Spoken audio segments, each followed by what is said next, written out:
möchte Ihnen jetzt die Torabdichtung DDF10 vorstellen. Die seitlichen flexiblen Schaumkissen als auch das obere Hubdach sorgen dafür, dass Anfahrschäden reduziert werden und damit auch die Folgekosten. Ist die Verschleißgrenze der Seitenplane erreicht, kann ganz einfach über den Klettverschluss diese Seitenplane erneuert und ausgetauscht werden.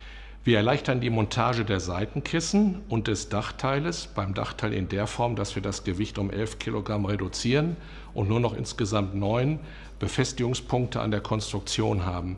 Damit ist die Montagezeit kürzer und kostengünstiger.